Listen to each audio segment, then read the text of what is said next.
ভোরের আলো ঠিকমতো ফোটার আগেই গ্রামের পথ জেগে ওঠে।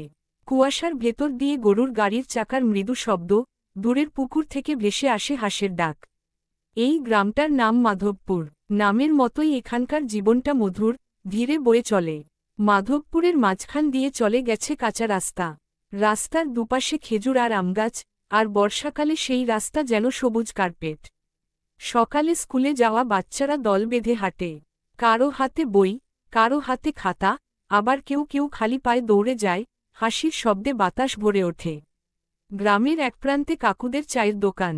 দোকানটা ছোট, কিন্তু গল্প বড়। সকাল হলেই সেখানে জমে ওঠে আড্ডা। কেউ বলে ফসলের কথা, কেউ শহরের খবর, কেউ আবার পুরনো দিনের গল্প টেনে আনে। চায়ের ধোঁয়ার সঙ্গে মিশে থাকে বন্ধুত্বের উষ্ণতা। মাধবপুরের মানুষগুলো একে অন্যকে নাম ধরে নয়, সম্পর্ক ধরে ডাকে। কেউ কাকু, কেউ পিসি, কেউ দাদা। এই ডাকগুলোর ভেতরেই লুকিয়ে থাকে আপন ভাব। কারো বাড়িতে সুখ এলে সবাই হাসে, কারো দুঃখ এলে সবাই পাশে দাঁড়ায়। গ্রামের সবচেয়ে সুন্দর জায়গা হল পুকুর পাড়। বিকেলে সেখানে বসে থাকে ছেলেমেয়েরা। কেউ মাছ ধরে, কেউ গাছের ছায়ায় বই পড়ে, কেউ শুধু জল দেখে স্বপ্ন বনে। সূর্য ডুবে গেলে পুকুরের জলে লাল সোনালি রং ছড়িয়ে পড়ে, মনে হয় আকাশ নেমে এসেছে। বর্ষাকালে মাধবপুর যেন নতুন রূপ পায়। ধানক্ষেত ভরে ওঠে সবুজে, ব্যাঙের ডাক আর বৃষ্টির শব্দে রাত কাটে।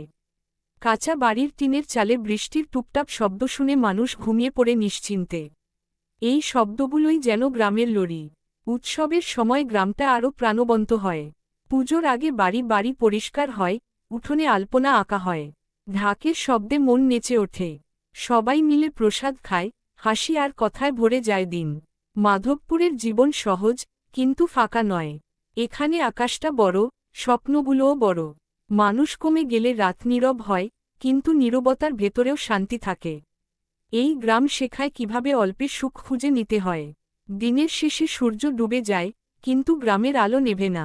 প্রদীপের হলুদ আলো, তারার ঝিলমিল, আর মানুষের ভালোবাসা মিলিয়ে মাধবপুর ঘুমোয়।